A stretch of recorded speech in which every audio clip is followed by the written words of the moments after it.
হঠাৎ ঘুম থেকে লাফ দিয়ে উঠলাম। পুরো শরীর এমনভাবে ঘামিয়েছিল মনে হবে এখন আমি গোসল করে আসছি। টেবিলের ওপর থেকে মোবাইলে দেখলাম বেলা অনেক হয়েছে। চোখ ডলতে ডলতে ঘর থেকে বের হয়ে দাদার কাছে গিয়ে বসলাম। দাদা, আমি ইদানিং খুব বাজে স্বপ্ন দেখছি। দাদা, ও কিছু না, বেশি ঘুম হলে এরকম হয়। আমার তো পরিচয় দেওয়া হলো না, আমি প্রীতম। তবে দাদা আমাকে পিলু বলে ডাকে। আমার দাদার বয়স ৭০ পার হলো, এখনও টুকটাক অনেক কাজ করে। তবে দাদি মারা যাওয়ার পর কিছুটা অগুছালো হয়ে গেছে। তাই আমি তাকে মাঝে মধ্যে বলি, বয়স তো অনেক হলো, এবার একটা বিয়ে করো। সে শুধুই দাঁত কেলিয়ে হাসতে থাকে আর বলে, তবে বিয়ে আমি একটা করব না, এই বয়সে ৩টে বিয়ে না করলে হয় নাকি? আমি মুচকি হেসে বললাম, বুড়োর শখ কত, এক পা কবরে সে, নাকি আবার ৩টে বিয়ে করবে? এভাবেই আমার আর দাদার সারা দিন কাটে। ছোটবেলায় বাবা মাকে হারাই, দাদার কাছেই বড় হয়েছে। তবে দাদা মাঝে মাঝে আমাকে একটা গ্রামের কথা বলতেন, গাছাড়ি গ্রাম। লোকমুখে শুনেছি ওই গ্রামে একটি মেলা হচ্ছিল। হঠাৎ পুরো গ্রামে এক অদ্ভুত গ্রাণ ছড়িয়ে পড়ে। ওই মেলায় আমার বাবা মাও গিয়েছিলেন, তবে তারা আর ফিরে আসে নাই। গ্রামের সব মানুষ একসাথে কোথায় যেন অদৃশ্য হয়ে যায়। তারপর থেকেই আমি দাদার কাছে থাকি। ওই গ্রাম নিয়ে অনেক কৌতূহল মিশ্রিত কথা লোকদের কাছে শুনতে পেতাম। আমাদের গ্রাম থেকে ওই গ্রামটির দূরত্ব ৪ কিলোর মতো হবে, কিন্তু কখনো যাওয়ার সাহস হয়ে ওঠেনি। বাসায় বৃদ্ধ দাদাকে রেখে যাওয়াটা উচিত হবে না, তাই স্বাভাবিকভাবেই জীবন চলছিল। আমাদের গ্রামে একটি নিয়ম আছে, এখানের ৫টি গ্রাম মিলে একটি যৌথ শালা হতো। প্রতি বছর ফাল্গুন মাসের শেষ রাত আর চৈত্র মাসের প্রথম রাতে বিশাল আয়োজন হতো। সেই আয়োজনটি হতো গভীর রাতে। মানা হতো গভীর রাতে সকল পূর্বপুরুষ তাদের সমাধিত প্রকট হতেন, তাদের বংশধরদের আশীর্বাদ করতেন। এই আয়োজনকে খুবই শুভক্ষণ বলে মান্য করা হয়। নিয়ম অনুযায়ী কোনো একটি গ্রামের অনুপস্থিত থাকলে আয়োজন নিষিদ্ধ করা হতো। একটি গ্রাম অনুপস্থিত থাকা সত্ত্বেও যদি আয়োজন চলে, তাহলে ওই রাতেই পুরো ৪টি গ্রামে এক অদ্ভুত সুগন্ধি ছড়িয়ে যায়। তার ৩ দিন পরে মধ্যরাতে এক বিশ্রী গন্ধের মাধ্যমে সবার ঘুম ভাঙে। তাই এই নিয়ম কেউ ভঙ্গ করে না। আবার নতুন বছরের অপেক্ষায় থাকতে হতো। গাছাড়ি গ্রামের মানুষ অদৃশ্য হওয়ার পর থেকে এই যৌথ শালা দীর্ঘ ২০ বছর যাবৎ বন্ধ ছিল, তাই এই ব্যাপারে তেমন কেউ কোনো আগ্রহ দেখায় না। কিন্তু আমার মাঝে মাঝে একটি গ্রাম স্বপ্নে আসে। এই বিষয়ে শুধু আমার ২ বন্ধুই জানে। আমার স্বপ্নে আসা প্রত্যেকটি স্থান, লোক, তাদের কথার ধরন আমার খুব পরিচিত মনে হয়। আশিস আর রঘু আমার খুব কাছের বন্ধু। রঘুর বাড়ি গাছাড়ি গ্রামের কাছাকাছি, যার কারণে সে এগুলো বিশ্বাস করতে চায় না। মূলত রঘু ভূতের অনেক ভয়, কিন্তু আশিস খুব সাহসী। আশিস গবেষণা করার মনোনিবেশ ছিল। কোনো কিছুর যুক্তিক প্রমাণ না পেলে সে তা বিশ্বাস করে না। বই আর বিজ্ঞানের প্রতি তার মনোযোগ ছিল অন্যরকম। এমনকি আশিস একদিন গাছাড়ি গ্রামে যাওয়ার প্রস্তাব দেয়। আশিস, চল আমরা একদিন গাছাড়ি গ্রাম থেকে ঘুরে আসি। রঘু, কি বলিস, ওই গ্রামে যাওয়া তো নিষিদ্ধ, তোরা জানিস না ওই গ্রামে ভূতের বসবাস? প্রীতম, তো কি হয়েছে, ভূতে কিভাবে বসবাস করছে সেটা দেখতে যাব। আশিস আর আমি রঘুর দিকে চেয়ে হেসে দিলাম। সব ঠিক করে একটি দিন নির্ধারিত হল। দিনটি ছিল বৃহস্পতিবার। ৩ বন্ধু বাসা থেকে কিছু প্রয়োজনীয় জিনিস যেমন পানি, টর্চ লাইট, গ্যাস লাইট, দড়ি নিয়ে বের হলাম। কিন্তু গ্রামের মাঝপথে আসার পর রঘুর মোবাইল বেজে উঠল। মনে হলো কেউ গোঙাচ্ছে, তাই আমরা থমকে গেলাম। পরে খেয়াল করে দেখি রঘুর মোবাইল বাজছে। আশিস তো রঘুর উপর মহা রেগে আছে, কারণ আমাদের মোবাইল নেওয়া নিষেধ ছিল। এই বুদ্ধিটি ছিল আশিসের। তার মানে হলো আমাদের মোবাইল না নিয়ে আসলে কলও আসবে না, বাবা মায়ের কাছে জবাবও দেওয়া লাগবে না। পরিবারের লোক যেন বুঝতে না পারে আমরা কোথায় আছি। কিন্তু রঘু তার মনের ভুলে মোবাইলটি নিয়ে আসে। কল ধরার সাথে সাথে ফোনের ওই পাশ থেকে হাউ মাউ কান্নার শব্দ। কান্নার শব্দ শুনে ৩ জন ভয় পেয়ে গেলাম। রঘু ফোনটা কানে নিতেই ওই পাশ থেকে একটি বিচিত্র গলার চিৎকার দিয়ে উঠল, রঘুরে, তোর দাদিমা মনে হয় আর নাই।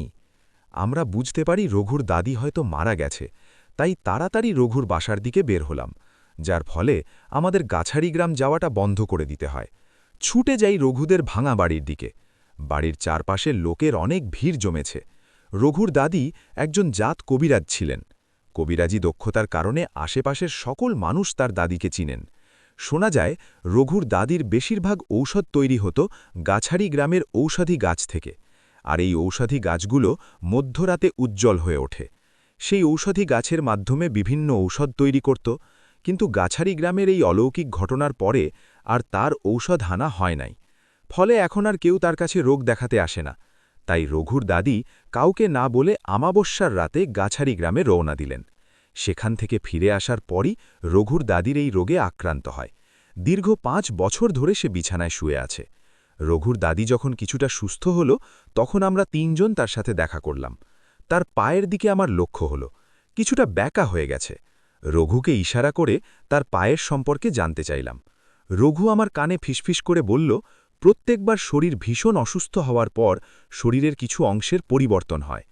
খেয়াল করে দেখলাম তার দুটো আঙুল উল্টো দিকে ঘুরানো। আমরা ৩ জনই তার খাটের পাশে দাঁড়িয়ে রইলাম। বসার সাহস হচ্ছিল না। তবে আশিস রঘুর দাদির কবিরাজি করার আসবাবপত্রগুলো দেখছিল আর খাতার মধ্যে কিছু একটা নোট করছিল। এমতাবস্থায় আশিসকে ডাক দিয়ে কাছে আনলাম। আমার আর রঘু থেকে আশিস হয়তো ওই গ্রাম সম্পর্কে ভালো জানেন, তাই আমি আশিসকে ইশারা দিয়ে ওই গ্রাম নিয়ে সকল প্রশ্ন করতে বললাম। আশিস খুব সাহসী ছেলে। সে তার মাথার বাঁ পাশে রাখা বালিশটা সরিয়ে কাছে গিয়ে বসলেন। আমি আর রঘু দুটো ছোট কাঠের চেয়ার নিয়ে পাশে বসলাম।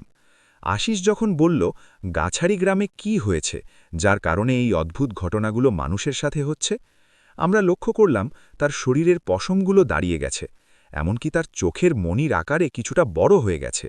আমরা স্পষ্ট বুঝতে পারলাম সে এখনও ওই জায়গার ভয় কাটিয়ে উঠতে পারে নাই। আশিস তাকে ১ ঘটি জল দিলেন। রঘুর দাদিকে খুব যত্ন সহকারে জলটা পান করালেন। রঘুর দাদি বলতে লাগল, আমি ওই এলাকায় সেই ছোটবেলা থেকেই পদচরণ ছিল। আমার বড় বাবা থেকে আমি এই কবিরাজি বিদ্যা পাই। বড় দাদা মারা যাওয়ার পর আমি তার কবিরাজির দায়িত্ব পালন করি। গাছারি গ্রাম ছিল ঔষধি গাছের প্রধান স্থান। ওই ঘটনার পর আর আমার ওই গ্রামে যাওয়া হয় নাই। তবে একদিন লোভে পড়ে ওই গ্রামে ঔষধি গাছের খোঁজে বের হয়েছিলাম। তখন ছিল রাত ৩টের কাছাকাছি। বিপদ মোকাবিলা করার জন্য আমার থলিতে একটা আতর আর কিছু বোতল সাথে করে নিয়ে নিলাম। গ্রামের ভিতর ঢোকার সাথে সাথে বিশ্রী ঘ্রাণ পেলাম। হয়তো এই ঘ্রাণের কারণেই মানুষজন অদৃশ্য হচ্ছে। এই ঘ্রাণ পাওয়ার সাথে সাথে আমার ব্যাগ থেকে একটি সুগন্ধি আমার নাকে আর মুখে লাগিয়ে নিলাম, যাতে বাইরের কোনো ঘ্রাণ আমার নাকে না আসে। গ্রামের ভিতর যাওয়ার পর একটা আশ্চর্যজনক গাছ দেখলাম, যার শিকড় থেকে আলো ছড়াচ্ছে। কৌতূহলবশত নিজের অজান্তেই গাছটাকে ছুঁয়ে দিলাম। গাছের পাতায় স্পর্শ হওয়ার পর থেকেই গাছের পাতা থেকে ঝনঝন শব্দ হতে লাগল। আমি কিছুটা ভয় পেয়ে গেলাম। তারপর আর কোনো কিছু না ছুঁয়ে আমার প্রয়োজনীয় গাছগুলো খুঁজতে থাকি। গ্রামের মধ্যস্থানে আসার পর আমি বের হওয়ার পথ হারিয়ে ফেলি। আমি আগে থেকেই ধারণা ছিল এরকম কিছু একটা হবে, তাই থলিতে করে মুড়ি আর খই নিয়ে এসেছিলাম। গ্রামে ঢোকার শুরু থেকে মুড়ি আর খই রাস্তায় ছিটিয়ে আসছি, কিন্তু থলিতে মুড়ি আর খই অল্প পরিমাণ আছে, তাই গ্রামের ভিতরে আর প্রবেশ করি নাই। কিছু ঔষধি গাছ তুলে তাড়াতাড়ি হাঁটছিলাম, হঠাৎ পায়ে এক ধরনের আঠা জাতীয় কিছু লেগে যায়। তাড়াতাড়ি করতে গিয়ে এই আঠা ওঠাতে ভুলে যায়। বাসায় আসার পর মাথা চক্কর মেরে বিছানায় পড়ে যায়। দুপুর 12টা বাজে আমার ঘুম ভাঙে। চোখ খুলে চারদিকে ঝাপসা দেখেছি। হঠাৎ এক সুবিশাল গাছ দেখতে পারছি। ভয়ে তখন আমার হৃদয় স্পন্দন বাড়তে থাকে। তখন আমার চোখ কিছুটা স্বাভাবিক হতে থাকে। কিছু সময় পরে খেয়াল করলাম আমার শরীরের ডান পাশ কালো হয়ে গেছে।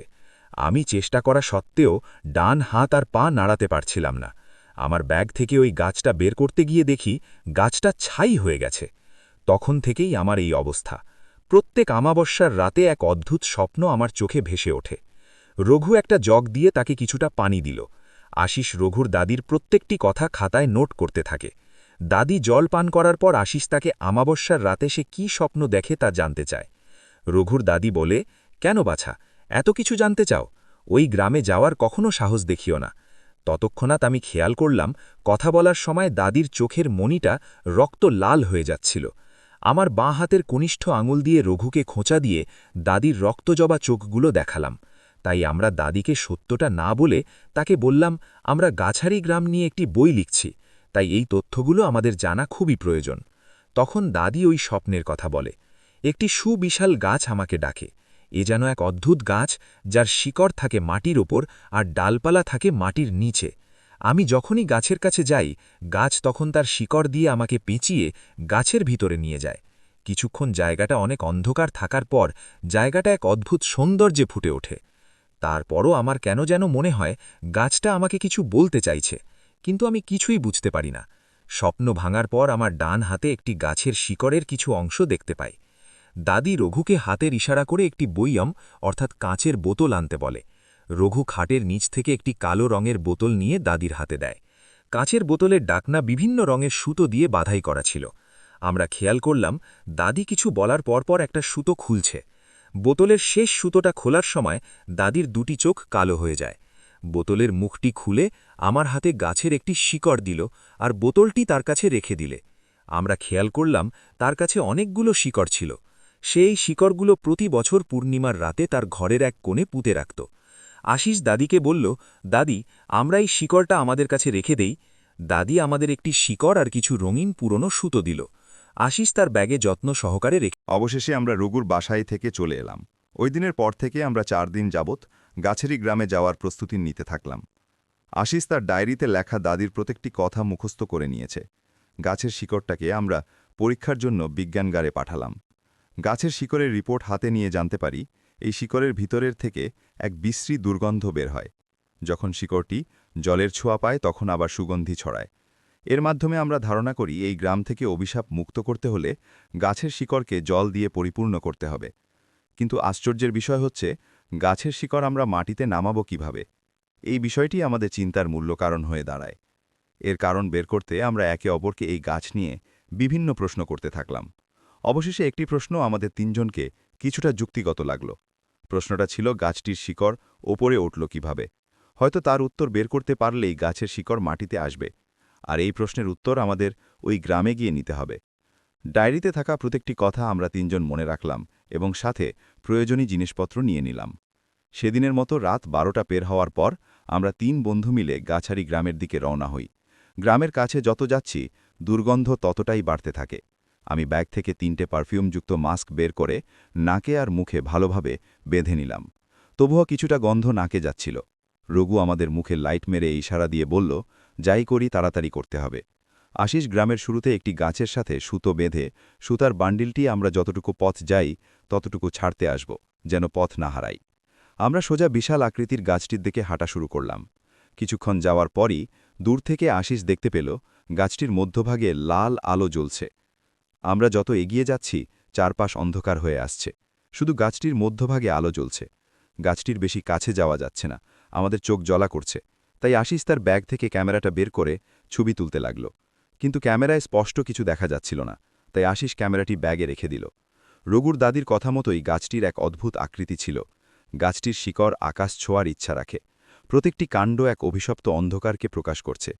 আমরা তিনজন গাছটির দিকে একাগ্রচিত্তে চেয়ে রইলাম। কিছুক্ষণের জন্য আমরা ভুলে গেলাম আমাদের এখানে আসার উদ্দেশ্য। আমাদের চোখে এক অদৃশ্য মায়া কাজ করতে লাগল। রঘু আর আশিস হয়তো অজান্তেই গাছটিকে ছোঁয়ার জন্য এগিয়ে যেতে লাগল। কিন্তু আশ্চর্যের বিষয়, আমার এর কোনো প্রভাব হচ্ছে না। ততক্ষণাৎ আমার মনে পড়ল দাদির দেওয়া সুতোর কথা। সাথে সাথে বের করে তাদের হাতে বেঁধে দেওয়ার পর তারা স্বাভাবিক হল। চোখে মুখে জল ছিটিয়ে একটি পাথরের উপর বসলাম। আশিসকে খুব ক্লান্ত লাগছিল। রঘু ভীষণভাবে ভয় পেয়ে আছে। তাই আমরা কিছুক্ষণ আরাম করে এই গাছটিকে অভিশাপ মুক্ত করার পরিকল্পনা করতে থাকলাম। রাত যত গভীর হচ্ছে জঙ্গলটি আরও রহস্য হয়ে উঠছে। চারদিকের অজানা শব্দ, আবঝা আলো, গাছ হিমছিম করা শীতল বাতাস জঙ্গলটিকে করছে ভয়ঙ্কর রূপে। রঘু দূরে একটি ঘর দেখতে পেল, কিন্তু আমার ওই ঘরে যাওয়ার ইচ্ছে ছিল না। চারপাশের পরিবেশ বিবেচনা করে আমাদের ওই ঘরের দিকে যেতে হলো। আশিস ব্যাগ থেকে টর্চ লাইট বের করে দরজার দিকে খেয়াল করল, কিছু একটা লেখা আছে। রঘু মোবাইল নিয়ে লেখাটিকে ট্রান্সলেট করতে চাইছে, কিন্তু কোনো কাজ হচ্ছে না। লেখার থেকে মনোযোগ সরিয়ে ঘরের ভিতরে যেতে লাগলাম। ভাঙাচূড়া, অগোছালো। ঘরের মধ্যে ছোট গাছ বেড়ে উঠছিলে। আমরা তিনজন বসার একটি স্থান সাজিয়ে এই গ্রামের সকল তথ্য এখানে নাজির করলাম। তিনজনের 3 মন্তব্যে চূড়ান্ত হল আমাদের আজকের মূল উদ্দেশ্য এই গ্রামকে অভিশাপ মুক্ত করে যাব। প্রায় 1 ঘন্টা আমরা বিশ্রাম করে ঘর থেকে বের হলাম। সকাল হওয়ার আগেই কাজটি শেষ করতে হবে, তাই যত তাড়াতাড়ি সম্ভব আমরা সবকিছু গুছিয়ে নিলাম। হাঁটতে হাঁটতে গাছটির কাছে গিয়ে এক অবাক কাণ্ড ঘটে। গাছটির ভিতরের উজ্জ্বলতা সময়ের সাথে সাথে বেড়েই চলেছে। তার সাথে জঙ্গলের ভিতরের পরিবেশটা পরিবর্তন হতে শুরু করে। খেয়াল করলাম আমাদের পথ না ভুলার জন্য যে দড়িটা বেঁধে এসেছিল এটা মাটির ভিতরে চলে গেছে। আর কিছু অংশ গাছের ডালে পেঁচিয়ে আছে। আশিস তার ব্যাগ থেকে রঘুর দাদির দেওয়া লাল সুতোগুলে একটি অপরটির সাথে জোড়া দিয়ে সুতার আকৃতি বাড়াতে লাগলাম। সুতোর আকৃতি যখন প্রায় ৩০ ফুট, তখন আমি আশিস, রঘু সুতোর ৩টি জায়গায় ধরে গাছটিকে ৩টে প্যাঁচ দিলাম। গাছটির আলো এতটাই উজ্জ্বল ছিল যে আমাদের চোখ জ্বালা করছিল। তখনাৎ গাছ থেকে দূরে সরে আসি। সুতোটি বাঁধার পর থেকে গ্রামের মধ্যে সুগন্ধি ছড়াতে শুরু করে। আমাদের নাকে মুখে কাপড় দিয়ে গাছের চারপাশে গাছের ছোট ছোট শিকড়গুলো বিছিয়ে দেই। কিছুক্ষণ দূরে একটি প্রচণ্ড শব্দ শুনতে পাই। রঘু আমার হাত জোড়ে চেপে ধরে। আমিও কিছুটা ভয় পেয়ে আছি। আশিসকে বললাম, এখানে আর বেশিক্ষণ থাকা যাবে না, আমাদের ক্ষতি হতে পারে। ৩ জন একসাথে ভয়কে নিয়ে কাজ শুরু করলাম। গাছের 5টি কোণ 5টি শিকড় মাটির ভিতর ঢুকিয়ে তার উপর তিল, সরিষা তেল, বট, ডম্বুর, গোলাপ জল ছিটিয়ে দিলাম। আমাদের করা প্রত্যেকটা কাজের পরপর আমাদের অস্বস্তি বোধ হতে শুরু হয়। আমরা থেমে থাকিনি। গাছের শিকড়গুলো এদিক থেকে ওদিক নড়ছে। প্রচণ্ড বাতাস আসছে। তার সাথে পশু পাখির শব্দে জঙ্গলটি স্বয়ং মৃত্যুকেন্দ্র তৈরি হতে শুরু করল। আমরা আর দেরি না করে গাছের 3 কোণায় সুরক্ষা কবচ বানিয়ে দাদির দেওয়া মন্ত্রগুলো জোরে জোরে পড়তে থাকলাম। ততক্ষণে পুরো গ্রামের মধ্যে বাতাস আর সুগন্ধিতে ভরে উঠেছে। আমরা যখন চোখ বুজে মন্ত্র পড়ছিলাম, আমাদেরকে কিছু একটা বাধা দেওয়ার চেষ্টা করছে। কেউ আমাদের ছোঁয়ার জন্য এগিয়ে আসছে, কিন্তু পারছে না।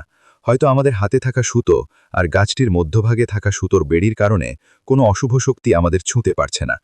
আমাদের মন্ত্র ততক্ষণ চলতে থাকবে যতক্ষণ এই পরিবেশ স্বাভাবিক না হচ্ছে। আমাদের ভয় ছিল রঘুকে নিয়ে। ও অনেক ভয় পেয়ে আছে। একাধারে মন্ত্র না বলা হলে আমাদের কাজ অসম্পূর্ণ থেকে যাবে। তাই আমাদের মনকে শান্ত রাখা খুবই প্রয়োজন ছিল। সকাল হতে আর কিছু সময় বাকি আছে, তাই আমাদের মন্ত্র বলার শক্তি বাড়াতে থাকলাম। হঠাৎ আমাদের কিছু একটা অনুভূতি হলো। গ্রামের মধ্যে কিছু একটা পরিবর্তন হচ্ছে, আর সেটা হয়তো আমাদের জন্য মঙ্গলজনক হবে। তাই আমি চোখের পাতা হালকা খুলে এক অবাক করা ঘটনার সামনে এলাম। আমাদের মাটিতে পুঁতে রাখা শিকড়গুলো গাছের শিকড়কে কাছে টানছে, আর গাছটির মধ্যভাগ থেকে সবুজ ডালপালা ছড়াচ্ছে। গাছটির ওপরের শিকড় যখন মাটিতে ডুবে যাচ্ছে, আর মাটির ভিতর থাকা সবুজ ডালপালা গাছটির মধ্যভাগ থেকে বের হতে শুরু করল। আমরা মন্ত্র বলা বন্ধ করি না। সকাল হওয়ার কিছুক্ষণ পর বিকট একটি শব্দ হয়, যার ফলে আমরা চেতনা হারিয়ে ফেলি। ঘণ্টাখানেক পরে যখন উঠি, আমরা 3 জন যা দেখতে পাই অবিশ্বাস্য ঘটনা ছিল। গাছটি তার স্বাভাবিক অবস্থায় ফিরে আসে, আর তার মধ্যভাগ থেকে খালি আলো জ্বলছে, আর একের পর এক মানুষ বের হচ্ছে। এটা দেখে আমরা স্বাভাবিক থাকতে পারলাম না। আশিস দ্রুত তার মোবাইল দিয়ে পুরো বিষয়টিকে ভিডিও করে। রঘু তো ঘাসের উপর চিত হয়ে শুয়ে আছে। আমি রঘুকে এই দৃশ্য দেখার জন্য পা দিয়ে তার পায়ে জোরে লাথি মারলাম। সে চেঁচিয়ে ওঠে, কি হয়েছে? রঘুর চোখগুলো ছানা বড়া হয়ে গেছে এই দৃশ্য দেখার পর। এই খবর শুনে আশেপাশের সকল গ্রামের লোক গাছারি গ্রামে আসতে শুরু করে। কিছু সময়ের মধ্যে পুরো গ্রামে মানুষের ভিড় জমে যায়। হারিয়ে যাওয়া বাবা, মা, দাদা, দাদিকে পেয়ে সবাই খুশিতে আত্মহারা। সবাই তাদের হারিয়ে যাওয়া মানুষটিকে খুঁজতে থাকে। আমার চোখও আমার অজান্তে খুঁজতে থাকে, কিন্তু আমি তো বাবা মা চিনি না, তাহলে চিনব কিভাবে? তখনই দাদাকে গ্রামের দিকে আসতে দেখলাম। আমি দৌড়ে গিয়ে দাদাকে বললাম, দাদা, আমরা সবাইকে ফিরিয়ে এনেছি, বলে দাদাকে জড়িয়ে ধরলাম। দাদাকে হাত ধরে গ্রামের ভিতরে নিয়ে গেলাম। একজন পুরুষ আর মহিলাকে দেখলাম অশ্রুসিক্ত চোখ নিয়ে দাদার কাছে আসছে। মহিলাটির চোখ মুখ কিছুটা আমার মতোই ছিল। হঠাৎ দাদার পায়ে জড়িয়ে লোকটি কান্না করতে থাকে। আমি তাদের কাছে যেতে দাদা আমাকে বলে, এরাই তোমার বাবা মা। আমি দাঁড়িয়ে থাকি দূর থেকে। মা জড়িয়ে ধরে কান্না করতে থাকে। বাবা মা দুজন আমার মুখ ধরে মাথা ধরে আদর করছে আর কান্না করছে। আমি শুধু তাদের দিকে চেয়ে রইলাম। আমার বন্ধুরা দূরে দাঁড়িয়ে আমাকে দেখতেছিল। সবাই আপনজনকে পেয়ে গাছারি গ্রাম আবার মেলার উদযাপন করতে শুরু করল। ওই গ্রামের প্রধান হয়ে ওঠে গ্রামের মধ্যে থাকা গাছটি। সবাই গাছটিকে যত্ন করতে লাগল। গাছটির চারপাশে লাল সুতো দিয়ে অপবিত্র শক্তি থেকে রক্ষা করার প্রধান উৎস ছিল। গ্রাম থেকে অদ্ভুত গন্ধ আর ভয়ঙ্কর ছায়া সব কেটে যায়। আগের মতো মানুষ গ্রামে বসবাস করতে শুরু করে।